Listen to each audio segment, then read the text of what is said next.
শুভ বিকেল। আশা করি সবাই খুব ভালো আছেন।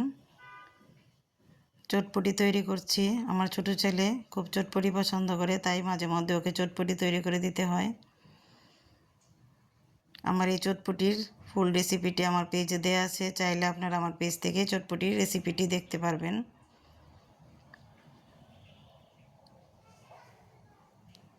চটপটির ডাল আগে থেকে সিদ্ধ করে নিয়েছিলাম, আলুগুলি ম্যাশ করে দিয়ে দিয়েছি। এখন চটপটি মশলাটা দিয়ে দিচ্ছি।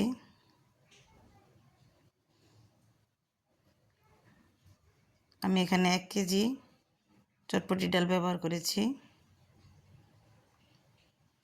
শুকনো মরিচ দিয়ে দিয়েছি, কাঁচামরিচ দিয়ে দিচ্ছি, পেঁয়াজ কুচি দিয়ে দিচ্ছি।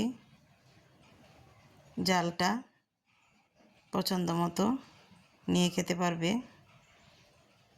আমার তেঁতুলের টক ছিল না, তাই আমি লেবুর টক ব্যবহার করেছি।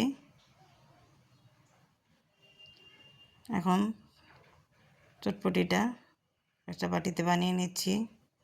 ফুচকা দিয়ে দিচ্ছি।